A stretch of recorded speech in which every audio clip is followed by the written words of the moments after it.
So, according to your bio, it says that you run and founded the Mothership in New York City, That's correct. 2005.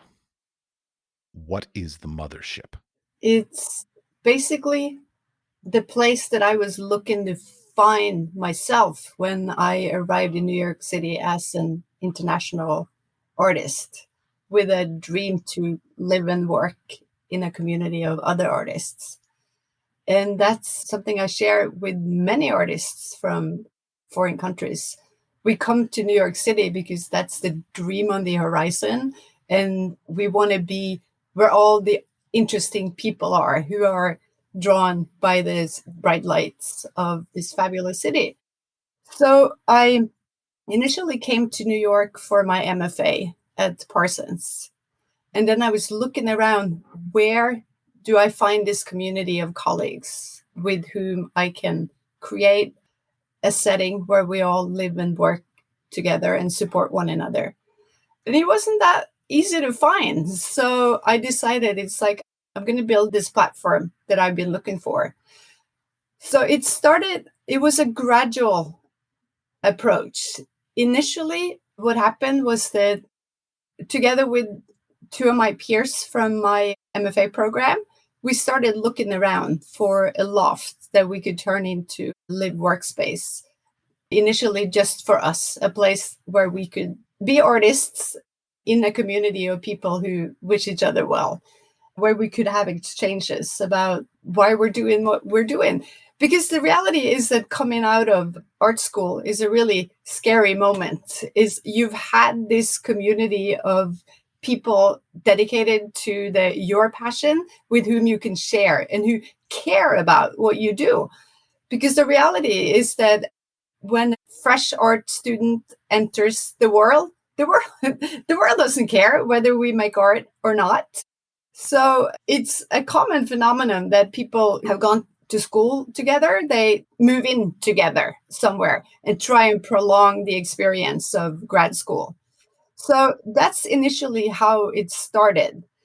But what happens with a lot of art students who come to New York City for their degrees, they stick around for a few years, but then they leave because New York is a hard place to live in. It's expensive, it's competitive, and it's not easy to plant your flag in New York City.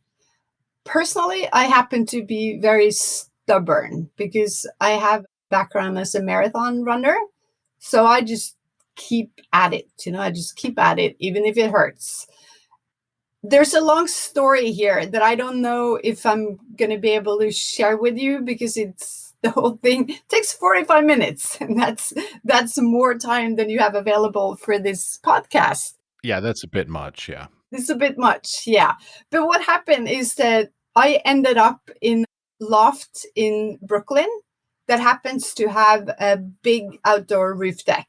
And that's a great asset in New York City. Indeed. So we decided to use this roof deck as a showcase for our colleagues in all kinds of different fields. So we would put on spectacles of performance art and concerts and film screenings and music, you name it, on our roof deck. And gradually that became a known thing in our local arts community. So people would show up to our events. At one point, I was able to get some more space for our community. So I decided to create an artist in residency program where international artists who are looking to find a place to land in New York City could come and stay with us for a month or two and meet their colleagues in the city and present their work to an audience who's appreciative of what they're doing and start to meet people and gradually put their own roots down in New York City. And that it turns out that there's a great need for this kind of place. Oh, yeah, certainly. Yeah. So the whole phenomenon is kind of taking on its own momentum, and people keep finding us from all over the world. And artists who've sailed with us for a certain time, they tell their friends in their home countries, and they keep sending us more people. So at this point, we've had artists from more than, is it 35 or 36? I think 36 different countries who lived with us and worked on a project here and presented it in some way or other to our New York audience. And it's a lovely way to live for everybody involved because we keep meeting new colleagues from other countries, and you get to see what they're doing, they get to see what you're doing, and new collaborations spring from that.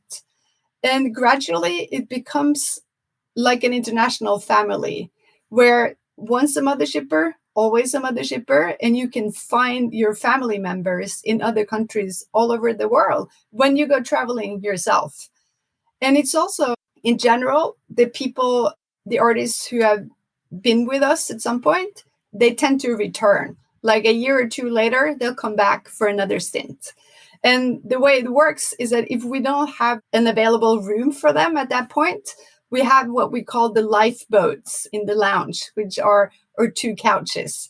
So whenever you become a mothershipper, you also get a lifetime subscription to the lifeboat. So you can always come back and crash. And then there's one condition, though, for everybody who comes on board. They need to graciously indulge my personal fantasy of being a sea captain. Because as you may have noticed, is the mothership is a maritime ship in my mind. Not literally, but just figuratively. Not literally, just in our minds. It has to do with my lifetime dream of having a life like Sinbad the sailor. So now I have a ship that doesn't sail technically, but it's still firmly docked in international waters. So the world comes to me. And also it's the idea that a mothership is a platform that houses smaller ships.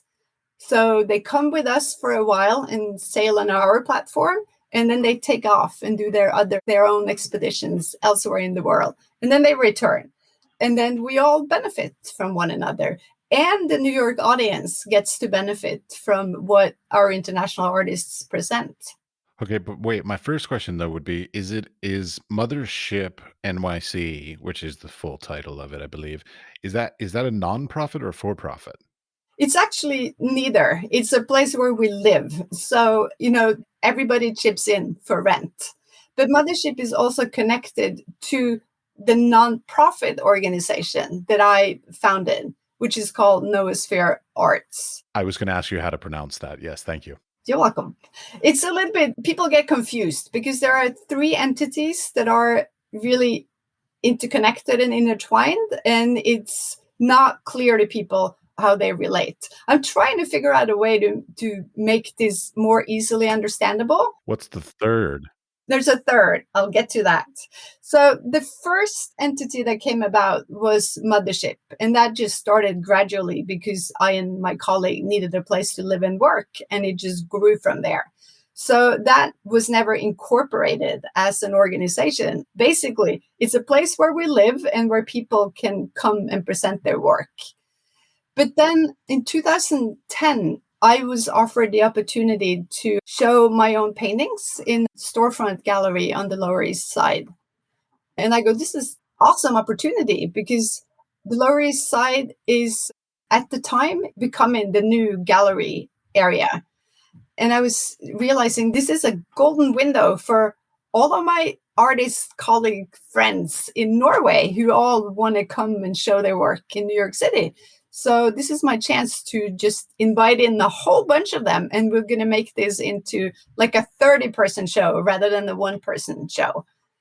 So the offer was initially for me to use this platform for one person, my own work for a month, but I was able to hang on to it for 4 months to put all these 30 Norwegian artists on display. And what came out of that initiative was a lot of positive attention. We got a lot of press write-ups. We got a lot of guests. Artists made sales, and they made further connections into the rest of the New York art world. And then I was thinking, this is just such a great opportunity. I have to try and hang on to that. And so I did. I ran this gallery space on the Lower East Side for 5 years. with the help of volunteers who just showed up and wanted to be part of the project. And I'm very grateful that those kind people appeared because there was no money in the whole structure. Everybody was doing this as a labor of love. Somehow, by the skin of our teeth, we managed to hang on to that gallery space for 5 years. And a lot of international artists were able to show their work on the New York art scene because of that platform. I think we showed close to 200 artists from many different countries all over the world. Because initially I was thinking, oh, this should be for Norwegian artists in New York City. And then gradually I was thinking, no, it should be for all the international artists in New York City. But then at the end of 5 years of running a gallery space, I was really exhausted because it takes a lot of time. And even though it's fun work, it was all consuming. So basically, I ended up spending not just a regular workday, but pretty much 24/7 operating this gallery space. And at one point, I go, I'm becoming a gallerist. I'm not being a painter, which is what my true passion and profession is. So after 5 years of running the gallery space, another opportunity arose.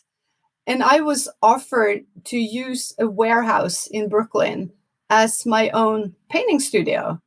And I go, this is much better. It's like I get a space where I can really return to creating my own work, but I still have the opportunity to invite other artists in to do creative collaborations. Like it's the warehouse is incredible. I can't believe my luck that I ended up in this place because it's an old school New York industrial warehouse, like the cliche image that people may have in their minds.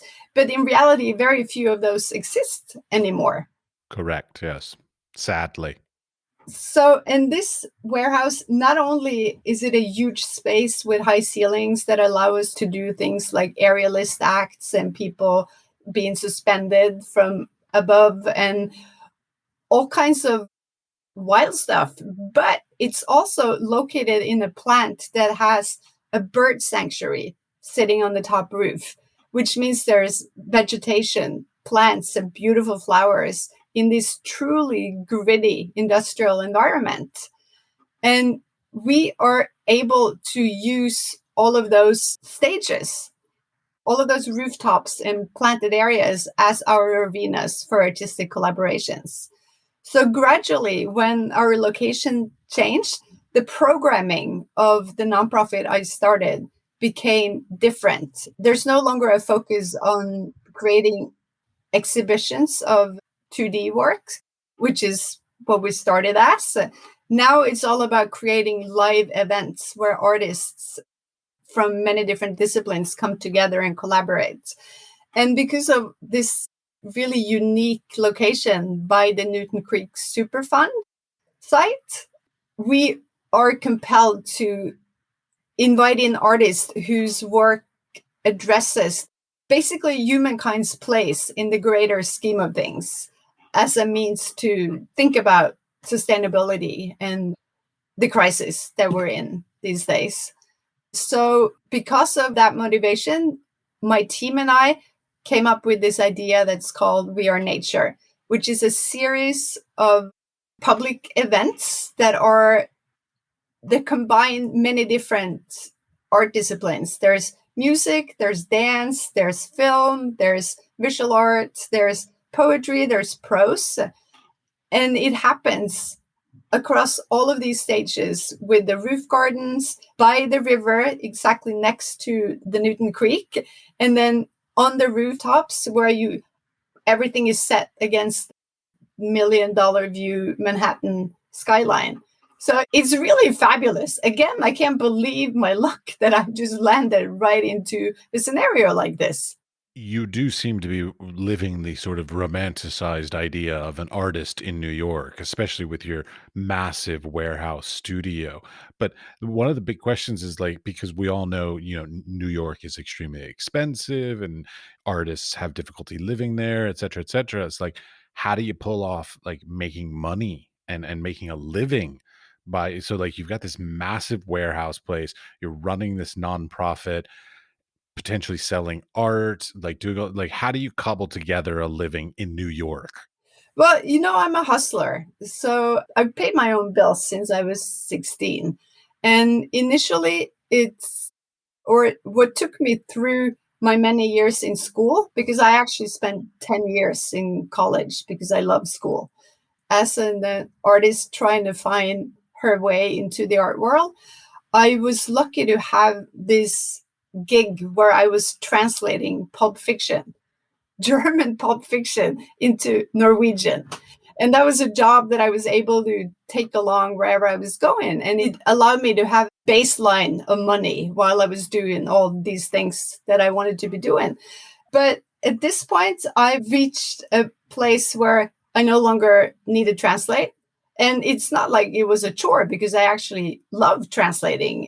I love literature, but I'd rather focus all the art in my life, creating my own and creating a platform for other artists to do their thing. And at this point, I have many different income streams. I apply for grants through virtually every day of my life.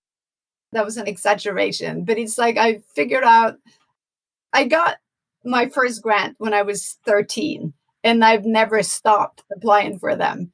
And luckily, they do keep coming. And also, my deal with my warehouse is also a wonderful thing because it happens to be owned by one of my major patrons, a person who has a whole collection of my work. And he supports my project. So he lets me stay there for a rent that's not even at all the market rent. Because if I were to pay the actual market rent, there's no way I could afford it. So he's been a benefactor to me personally. And he's also likes the fact that I'm bringing in all of these other artists to do creative collaborations in his company building, because there's also coolness contagion effect for him that all these young artists are coming in and doing extravagant things in his building. Oh yeah. Throughout my life, I've had great success in like knowing people who own properties, because they love it when artists come into their properties or the neighborhood where their properties are, because it ends up sort of elevating the neighborhood in some way. So like they have a cunning plan to basically like, increase rent and stuff because artists are there, but artists love it because we get the opportunity to have some reduced rent place for X number of years until it gets gentrified and we get pushed out. But whatever. Yeah, but it works. It's a symbiosis that works. And I'm very grateful for this patron. If it weren't for his support, I would still be doing what I'm doing, but it would have been much harder and it would have been at the smaller scale. So every day of my life, I say, thank you, landlord. I really appreciate your support. So that's also a very rare thing in New York City, an artist who loves her landlord. It's very unusual. Yeah, yeah, that's true. You rarely hear of that. Okay, I want to hear about grants. I'm sort of new to it, like because prior to being in academia and prior to being in Europe, in America, grants are not really sort of they weren't, let's say 20, 30 years ago when I started, they weren't really that prominent. They weren't really that known. And but mostly they weren't really that large. Like the grants existed, but they were like $100, like it's almost not worth it. But having been in academia, academia has its own sort of granting system, and then Europe is amazing, littered with like stunning grant opportunities, but it takes so much work to find them. But what I like is that you talked about the fact that, like, you got grants and then you sort of that continued to get grants, because that's my feeling. I have no proof of this yet, but but I believe that basically the way the granting system, just like the residency system sort of works, is that once you get one and then that you leverage that one to then get another, and then you leverage those to get another, and this is sort of the way you sort of steamroll the whole process. Yep. That's kind of how it works. Once you received one, the next one becomes easier and easier and easier. It's like with learning languages. Once you've learned one foreign language, the next one becomes easier and you keep building on top of that. Yeah, no, I'm horrible with languages. No, that's not true for me at all. But hey, you're American. What can I say? It is true. I am American. We as a culture are horrible with any language other than our own, and quite honestly, some of us are horrible with English as well. But You're doing just fine. I my father's a minister, so, like, I can do this kind of speak, and of course, I'm a teacher, so, like, yeah, I can do this kinda stuff. But the I mean, I love the granting system. I wish it was more common, and I wish it was a little bit more transparent as well. Like, I feel like it's a guarded secret. Like, when people get grants, they're like, "Yeah, I got a grant," and I'm like, "Oh, really? Can I apply for it? Oh, I don't know how. I don't know when the next deadline is." Like, they won't tell you these kinds of things. Oh, I'll be happy to tell you, but it takes work, like you need to do research. You just need that it all it takes is the magical powers of searching the internet. And the information is out there. Yes, I know, but, like, a lot of it's in foreign languages and things like this, and then there are lots of, like, so many stupid little idiosyncrasies, like, I looked at, like, the US Embassy small grants that they do in, countries all over the world. Every single one of them has a different criteria for being eligible to do it, so, like, it's really hard because like you want to gain these opportunities that grants give you, but like you have to be basically like super focused and say, okay, I'm going to do this project in Finland, and so now I need to find somebody who to fund it in Finland, kind of thing. Versus just being like, I just want somebody to fund my art practice. Well, for that, you need to be a Norwegian artist residing in Norway. Or Icelandic one living in Iceland. Yeah, I know. And it's like in those wonderful programs, personally, I don't benefit from those because I'm located elsewhere and I haven't been part of the Norwegian tax system for many years. I spoke to this lady from Finland and she was complaining to me. She's like, "Oh yeah, the government only pays for my art supplies and my studio rent." And I'm like, "I'm sorry, only pays for like that's everything. Like if I had that, then I didn't need anything else. And like, what are you complaining about?" But like, ugh. Yeah, and also in Norway, there's this fabulous program where artists actually get money to show. They get paid for being part of an exhibition. And I tell that to my friends here in New York, and everybody's jaw just drops. How is that possible? um Oil money. Yeah, that's the thing. So, Isn't it oil or is it geothermal? What's the large export? it's been oil all these years, but when Norway is moving into more and sustainable energy options. So geothermal is part of it too. Yeah. I mean, I love it. I'm a huge fan of it. I'm very envious of it. I sort of wish I was born in Scandinavia, anywhere in Scandinavia. I'm not even picky versus America because, like, like I grew up with very romantic ideas of what an artist was and all this kind of stuff. And basically, I realized that all of the romantic ideas realistically were more Europe, Scandinavia, this kind of region, not in America. This is true, but yet I was born in Norway and I chose to go live in New York City. And I think you're a little crazy for that. So, yeah. But Norway's a wonderful country for the great majority of people. But personally, I'm not a particularly good match for Norway because I grew up in a tiny village in the mountains. And if you're in general in Norway, there aren't that many different options for lifestyles. It's a pretty standard way. City and rural. That's it. And also in terms of how are you going to live your life, it's most people follow a pretty standard path in terms of, you go to school, then you get a job, and then you move in with your partner and you have kids. And there aren't that many deviations. And it's a very humble lifestyle as well. They're sort of I haven't personally been there, but I'm going off of what I assume. It's very humble, like, that they're like, "Just get a good job and just have enough money to keep your family happy and maybe have a cabin, and there, and that's enough." Like, no need to work for more, whereas, like, of course, I was raised in America where it's like, "Shoot for the stars, you could be a whatever you want in the world," and so we're always wanting more and better and bigger and more expensive. Yes, but also for me personally, I was an odd child. I had all kinds of peculiar interests that I didn't find anybody to share with. So I felt like, when I was a toddler, I had this fantasy that actually I was a gypsy child, like they ran through the village one night and left me there. And I just happened to grow up as the cuckoo in somebody else's nest. From the look of you, I'm gonna say not gypsy.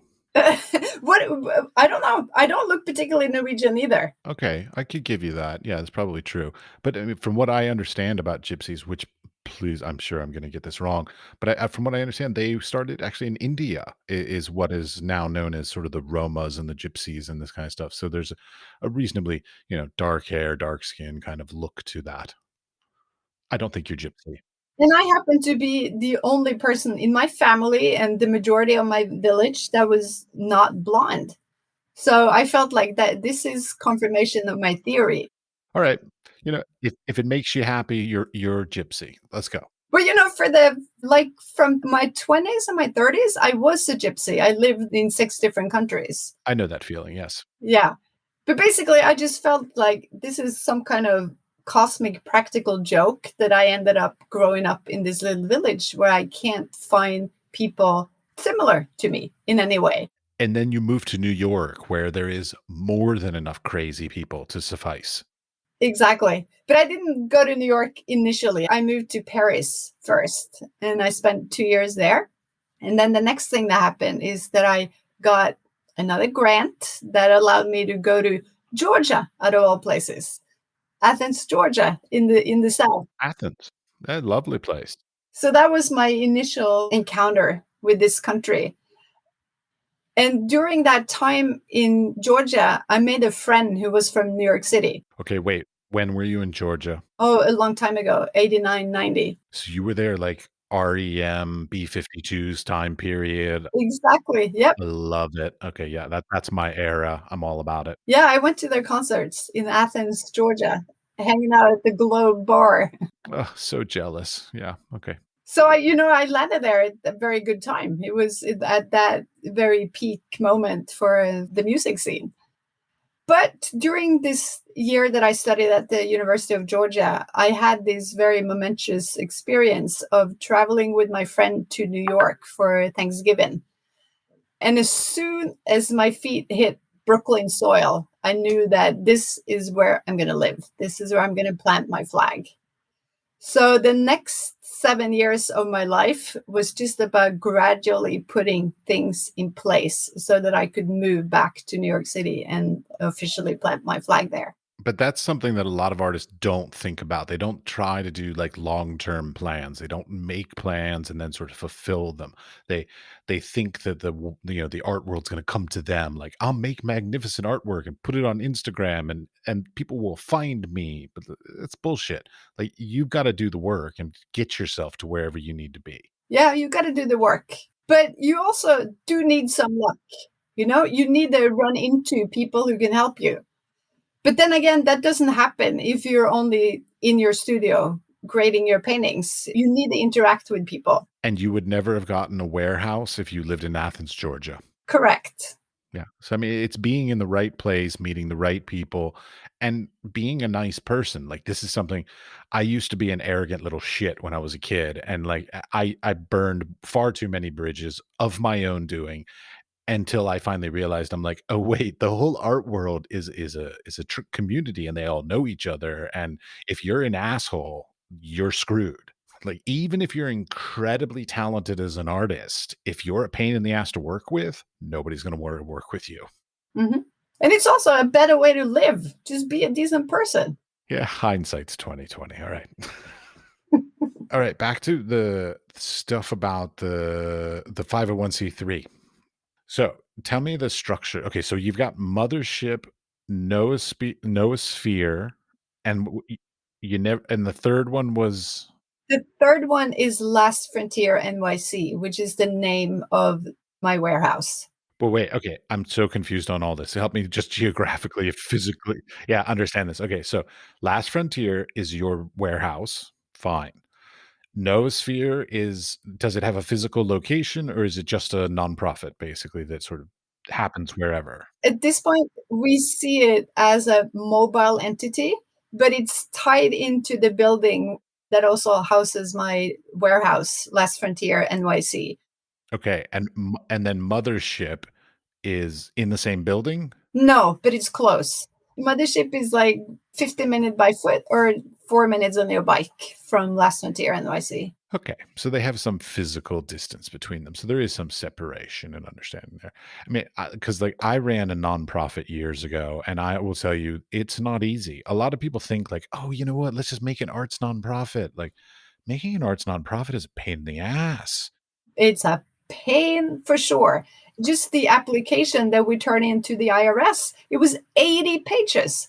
That's like the equivalent length of a master thesis. Oddly enough, I found that part easy. It's the running of it. It's the part like you think as running a nonprofit, you're like, oh, you know what? If we do good in the community will support us. That's bullshit. You still need to fill in all the forms, deal with the government, call all these entities. It's a lot of work. And get the good board members. That's the one that I fucked up on is I did not focus on getting a quality board members because they're your best leverage to writing better grants, getting more opportunities, getting other patrons, whatever. Like they're the thing. Like no matter how great a program your nonprofit works, if you don't have good board members to leverage that quality of stuff, it's not going to work as far as I'm concerned. Well, actually, it has worked for us for 10 years, but this is the moment. And maybe you have great board members. No, we don't. But this is the moment for us to bring them in. It's like everything has been working by the skin of our teeth, basically my teeth, for the past 10 years. But we're looking to make the whole operation more sustainable. For the first time in Nosver Arts history, we have somebody on board who's great at writing budgets. That's my new colleague, Daniela Halben. She's great with numbers. That's not my personal strong suit. So I'm very relieved to have somebody who has more of business mindset and business background who can get our ship onto the right course in that field. You love the nautical metaphors, don't you? I just can't help myself. Okay, it's fine. Okay, but so you've got all these different things you do, and it's great. But then you're also a practicing artist. That's what I am first and foremost. Yeah. Well, that's the rub is like, is it really the first and I mean, as much as we all desire it to be the first and foremost thing, it's the way we define ourselves. Is it actually the thing you put the most time and energy into on a daily basis? Yes and no. It depends because it goes in periods. It's like, for instance, right now, we're in the middle of creating the We Are Nature programming. So now I'm spending a lot of time running things, dealing with the artists we're featuring and promoting and doing all the admin work. But then there are other periods where I'm able to just disappear into my studio and not come out for a week and only paint. And it's lovely. That would be magnificent. My studio is not large enough. Yeah, I don't have a warehouse. And it keeps getting better because I also have teepee inside the warehouse. So I can go to sleep in the teepee and just wake up in the morning and continue where I left my painting. Now, okay, wait, going back to the mothership, what is the mothership these days? Is it still a live workspace? Mm-hmm. It's still a live workspace. The way it works is that we are 3 artists who live here more or less permanently. And that's what we conceive of as the crew. And the crew is me being the captain. And then there are 2 artists who are first officer and second officer. And I'm the one element that just stays put forever. The crew members, they usually stay for like 3, 4, 5 years, and we are the nucleus of the ship's company. But then we have two spaces that are open for visiting artists. One of them is just small room where you can only do desk-based work, but our live workspace for guest artists also has a studio portion where people can create their work inside the ship. When you say desk-based work, is this like a New York apartment desk-based work? Like there's the room is only the size of a desk and a chair? No, it's actually, we're ridiculously lucky living in this old New York building where we have space. It's like people come in there and they go, I can't believe that your rooms are this size in New York City. Okay, great. I'm just like my imagination of it is not it's like friend's loft apartment, but more like the shoebox closets. Actually, no, it's not a Manhattan apartment. This is also a loft building that we live in. It used to be a pickles and potato chip factory. It's not like an open loft anymore because I built partitions when I took over the space that's now the mothership. So we have 5 individual spaces where the crew lives and works. And then we have lounge for everybody and shared kitchen or galley, as we call it, because all the quarters have nautical names. Of course, And then we have big main deck, which is our outdoor roof space that serves as a stage. which is stunning in and of itself. Like if you only had the roof deck, I'd still be like, that's fucking cool as shit. I agree. So again, I've completely lucked out. Well, no, you put work into it. This is the way I always wanted to live as a child, and it happened. Well, but you put decades of time, energy, and work into it. It's not luck. It's some luck, but not all luck. The way I see it is a combo. It's perseverance and luck. You can't have one without the other. Yeah, I know. I have perseverance. I haven't found the luck yet, but I'm hoping in the near future it'll come. I hope. I have faith. Yeah, you gotta have faith and you gotta be a decent person. Yeah, I'm working on that too. Sort of kidding, sort of not. But anyways, enough about me. Okay, back to your artwork though. So as an artist, you from what I've read, if I'm understanding, and I watched some videos about you on Vimeo and a bunch of other stuff. So from what I understand, so like you have people come in and do acrobatic aerialist things and pose for you, and then you paint the figures uh nude mostly. I shouldn't say all, they're not always. They're all naked. I don't do clothed people anymore. It's Fair enough. been 20 years since I last did a person with clothes. Okay, so first question would be, how do you find models for that? So are the models nude or are you sort of making up the nudity? The models are nude, Okay. and everybody that I work with is somebody in my life. So they are friends with whom I have an ongoing relationship. And also, the main model in my work is myself. So all the poses that I have my friends do, I also go through them myself. And it's hard work. We put ourselves in really strenuous positions. It's like you'll hang upside down because I have a harness that we pose in. It's a workout session, but it's also fun because you put yourself in vulnerable position, but it's also, we laugh a lot. It's a way to try out how we push ourselves to extremes. It's like, how much is my body able to do? And there's like a risk involved because some of the aerialist contraptions that I have hanging in my studio are quite scary. You can hurt yourself. But most of the time, well, sometimes we do, but it's a very physical process. And that's important to me, not just in order to get the visual sources of my paintings, but even more so, I need to have this visceral sensation in my own body to know what it feels like to be suspended upside down and to be contorting yourself in all of these weird positions. Because to me, that's the only way to try and convey this in a convincing manner visually. Okay, but the one thing I wasn't clear on from everything I saw and watched about you was, do you like sort of paint as their live models, or do you take pictures and then sort of paint from the reference pictures? I take pictures and I do sketches. And so that my sources are pictures, sketches, and then my own visceral memory, my muscle memory of being in that position. And then also because all my friends or all my models are my friends, if there's something I'm not quite sure of, like how this muscle connect to that one, I can always just go and squeeze them and I'll find out. Okay, fair enough.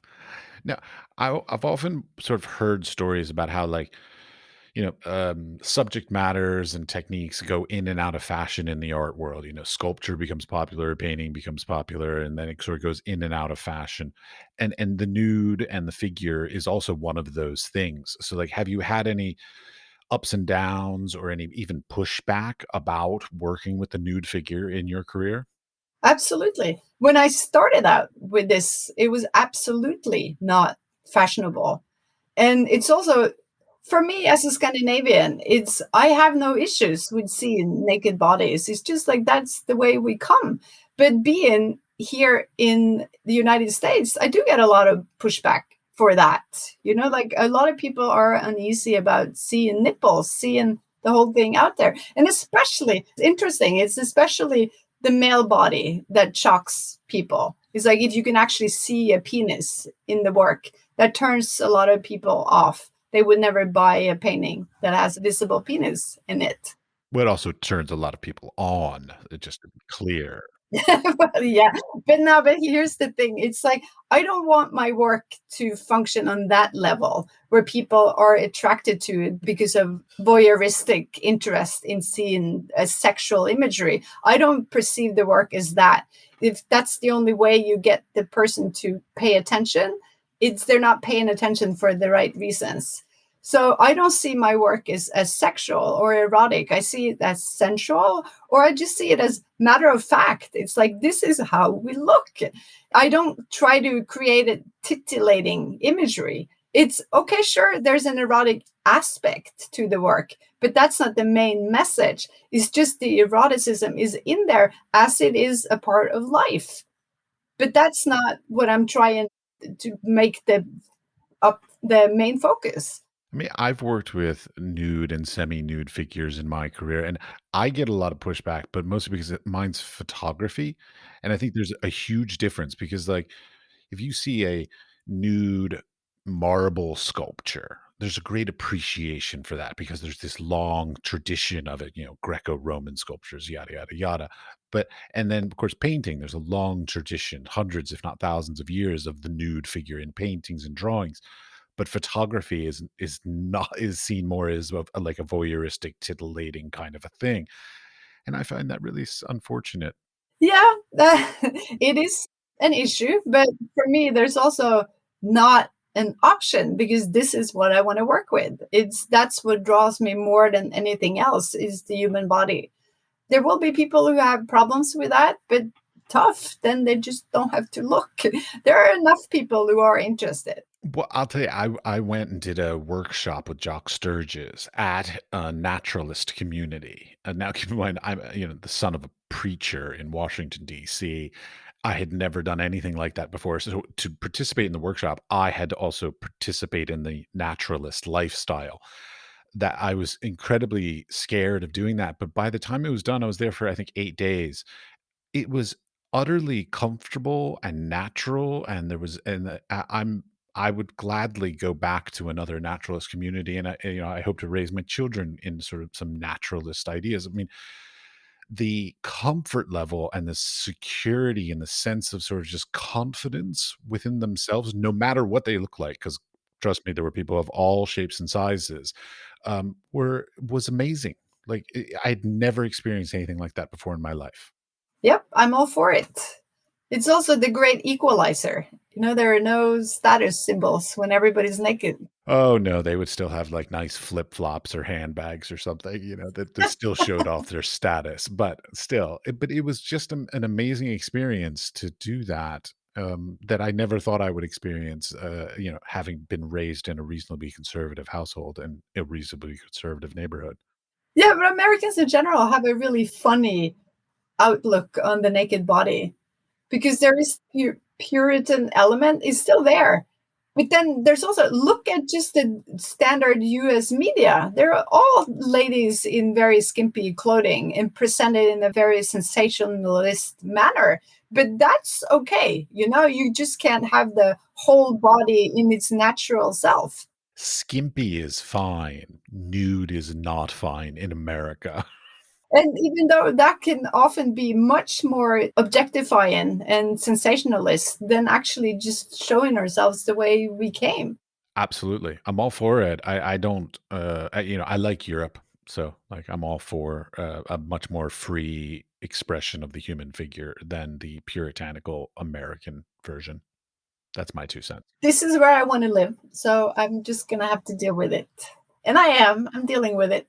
Well, okay, but then that sort of begs my next part of the question, sort of following along the working with the figure, working with the nude and stuff, is how about sales? Like, so, like, again, so like America's a bit puritanical, Europe's a less about the figure. So, do you have like more sales in Europe? Do you have more sales in America? Like, is there any sort of thing you can garner from your experiences that says these kinds, like, I could imagine Parisians are probably really great with nudes versus New York City. Well, actually, New York City is an island of difference compared to the rest of the United States. New York City is not really America, heartland America. It's people are very open here. So in New York City in general, it's not a problem for me to be working with nude figures. And then I'm fortunate in because my dealer is European, but he's based in New York City. So he kind of corners both worlds, both markets. But he keeps saying that to me too, that the majority of his other artists are more subdued and or like more in the abstract category. And he sells a lot more of their work. It's much easier to place. But that's fine. I don't need everybody to like or be drawn to my work as long as there are enough people who are interested. And that happens to be the case. So I do manage to make sales. Oh, I didn't question your ability to make sales, but it's just like I wonder. A lot of artists think, like, well, let's take New York as a good example of this. Like, a lot of New York artists think they're going to do all their sales in New York to people in New York, and my personal experiences and friends of mine who've been in New York, most of their sales are to people outside of New York. That's actually true. Yeah, most of my sales are outside of the city, but it actually does help. The fact that I'm a New York artist based in Brooklyn helps open doors for me elsewhere in terms of making sales elsewhere. I know it's such a horrible little status symbol to be able to say, like, I'm a New York artist. And I love being able to say that. I worked really hard to be able to say that at this point in my life. I'm sure. I mean, New York, it crushes people's souls. Like, I personally have never lived there. Kind of wish I did in my youth, but I lived in San Francisco, so I sort of think that's close enough. But it is true. I look at the people with whom I went to graduate school, and most people stuck it out in the city for a while, and then they moved back to where they were from, or they established families, had kids, and then they leave. Very few people from my original cohort are still here, and the ones who are the ones who didn't have kids, because it's really, really hard to be it's hard to be an artist in New York City, period. But an artist with kids to raise, that's almost impossible. Well, it's interesting because I think that, like, it's a these days thing. Like, I think there was a time. Now, I mean, I'm talking probably like 1970s and earlier that it could have been done, but like major metropolitan cities, so not just New York City, but like Paris, London, Berlin, they've become so expensive that artists, it's very difficult for artists to live there at all, much less have children and raise a family kind of thing in those very expensive places. And so that we end up getting pushed out of like these major metropolitan areas, which is very unfortunate because the major metropolitan areas really want the arts. Yeah, it's a conundrum. And some people make the decision that this life is I end up spending too much time doing other things, or it's just too hard. I want a different lifestyle, and they leave. And other people just stick it out because they're stubborn, and I'm one of those. I can tell because you brought up you would do marathon running as well. Yep, that's actually running the New York City Marathon is a really it's really like a love story with the city itself because you run through all the boroughs and then you can have your friends waiting for you at specific points and it's just knowing that they will be there for you just with a piece of chocolate when you run a few more blocks. It's such a major encouragement. But what's really, really beautiful is the love that you get from the crowd because it's electric and they're giving you so much support. For me personally, I feel like the first half of the race, I'm not even using my own energy reserves. You're just being lifted through on this wave of support from the people. It's just a really, really, really emotional and wonderful experience. But isn't it a bit rough on your body? Yeah. So, yeah, Okay, good. at this point in my life, I don't think I'm going to do another marathon race, but it's given me a lot of joy and not only joy, but it actually works in a way like meditation. So I get ideas for imagery as I'm running. So it's a really important way for me to process things and to access a different state of mind where you're able to receive imagery. Sure. Yeah. I mean, sadly, I had knee surgery when I was like 16 years old. So unfortunately, all my sort of sporting kind of events like that ended very early. And I can't imagine running marathons at my age. Like that's just no. Well, the thing is, we're not designed to run marathons. It's a really absurd thing to be doing. And there's a reason why the first guy who ever tried this died on the finish line. People don't really talk about that a lot, but it's absolutely not, from physician's perspective, is not recommendable, but it's really, really an interesting experience. So I'm very grateful that I've been able to complete many marathons, and I'm kind of wistfully feeling, I'm sad that I probably won't be part of another race. But running will always provide a source of joy and also a source of, like I said, it's an access point to a different state of mind. That's important for my painting. Sure. Well, yeah, we've all heard about the runner's high, I think it's called. It's a real thing. It's a real thing. All right. Are there any topics that you want to talk about that I haven't asked you about? You actually pretty much covered a lot of things. Yeah, no, there's nothing particular on my mind. Do you have anything? I have two questions that I generally sort of wrap everything up with, kind of thing. But as far, I mean, I have a whole list of topics of questions that sort of came up, but I'm not sure if they're incredibly important, and some of them you already answered. I have one question. Hmm.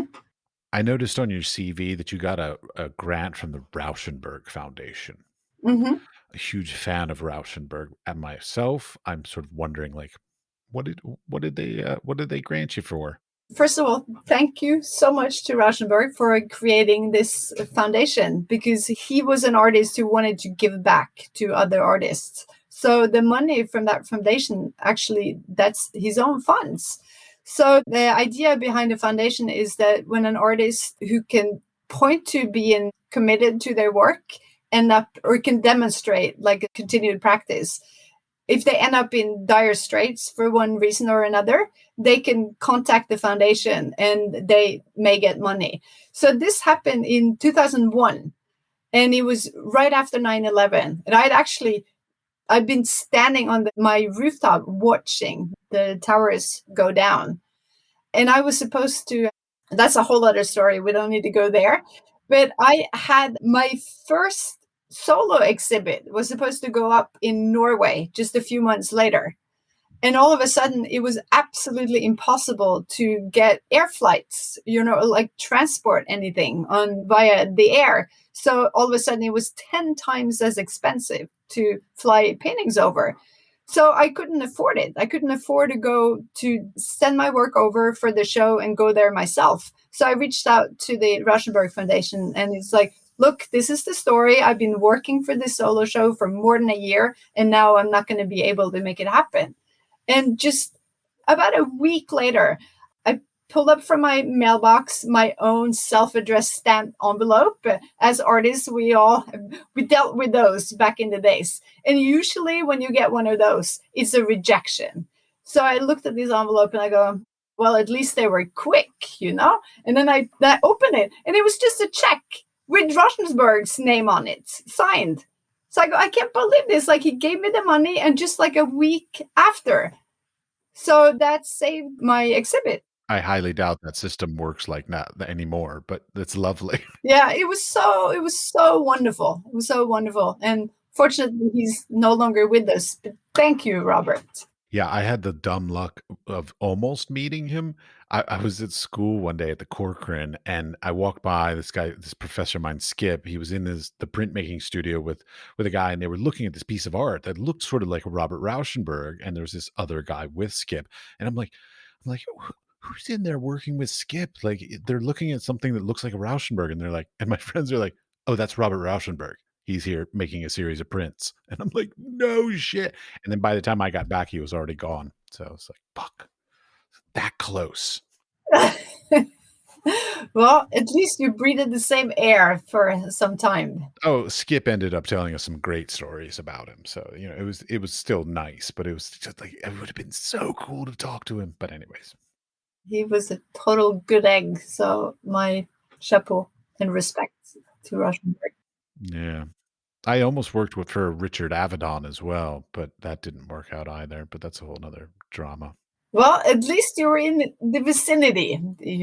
Yeah, I am so close to being something, but I just can't seem to like cross that threshold. Don't know why. Well, your time will come. Tenacity. Tenacity is the key word. Yeah, I'm working on it. Yeah, no, it's like, having talent is not sufficient to be an artist, or an artist making a life for themselves as an artist. So tenacity is like number two. And then number three is just luck. You need to come across some people who catch an interest in your work and enables you to go to elevate you. All right. Well, that sort of touches on what I'm going to do for the last question. So, you ready for the last two questions? Sure. Are there three contemporary artists that you're looking at that you think the listeners should be also looking at? All right. So I'll mention three artists who are also personal friends of mine who I find extremely talented. One of them is Hans Lemmen, who's a Dutch artist who creates wonderful drawings that are mysterious and weird and compelling, and you're not really sure what's going on in them, but it always draws you in. And he's also indefatigable creator. He just keeps at it. And he works in this farm outside of the major art centers where there will be chickens and dogs will walk into his studio. And sometimes they will walk across the canvas that he's working on the floor. And then those footprints will become part of the pattern and the work he's creating. He's also a very generous person looking to hold up other artists and always willing to enter into collaborations. So for sure, Hans Lemmen is somebody to take a look at. And then there's another artist who's called Kjøk, who's a young artist from the Netherlands, who also lives outside of the main city center.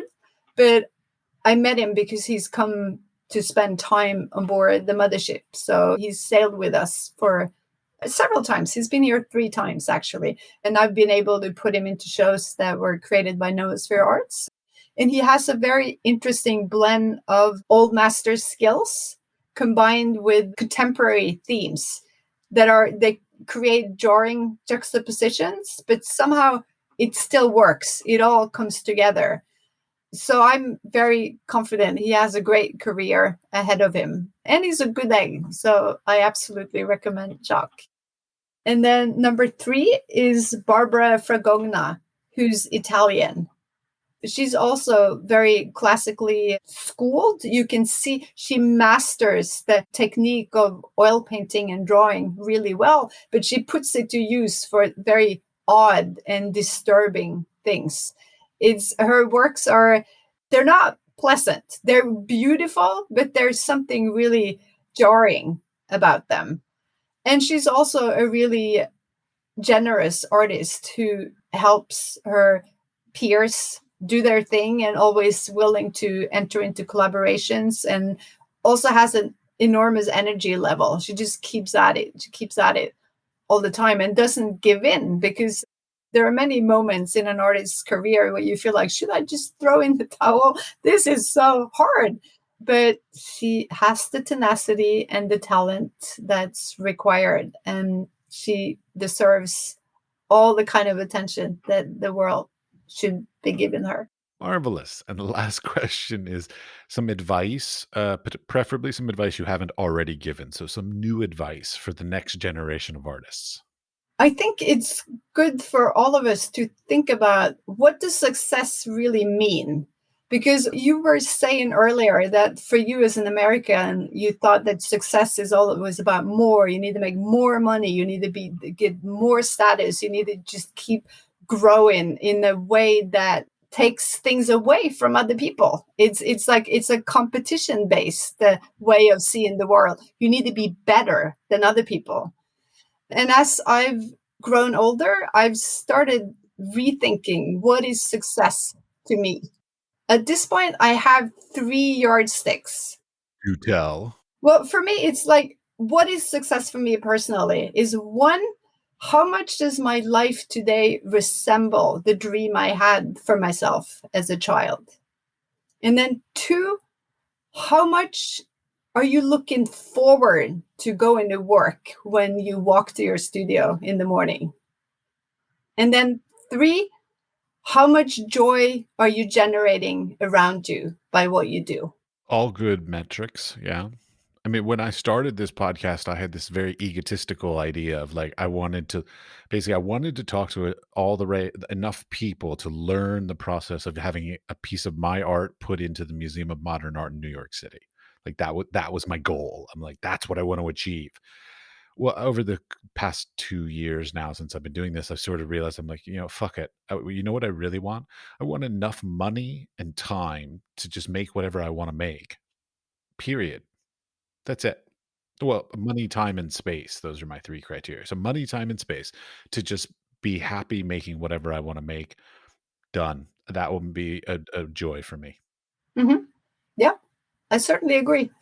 I also feel like it's important to feel that you're part of a community where you're a valuable member that has something to offer to those around you. It's very hard to not only like find that community, become part of that community, but then to maintain that community. Like that's really hard. So then it's good to have a mothership, because this is a community that kind of grows on its own momentum. We basically, our ship that doesn't sail is just sitting here, and we receive the artists coming from all across the planet. And it's a good way to live. I recommend it. It sounds very romantic and magical. It kind of is, if I can say so myself. It really is. Yeah. All right. So thank you very much for your time. Thank you, Matthew. It was a pleasure speaking to you.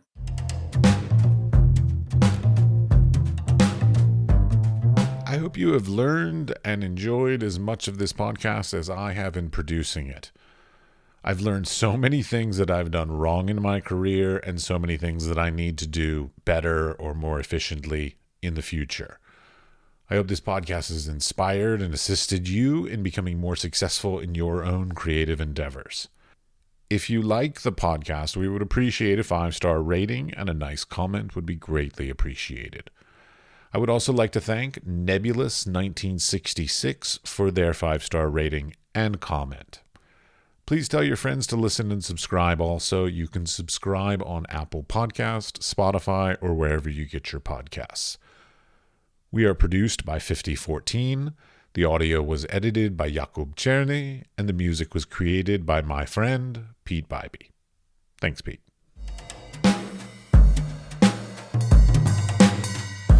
The Wise Fool is supported in part by an EEA grant from Iceland, Liechtenstein, and Norway in an effort to work together for a green, competitive, and inclusive Europe. We would also like to thank our partners Hunt Kastner in Prague, Czech Republic, and Kunstsentrene i Norge in Norway. Links to EEA grants and our partner organizations are available in the show notes or on our website, wisefoolpod.com.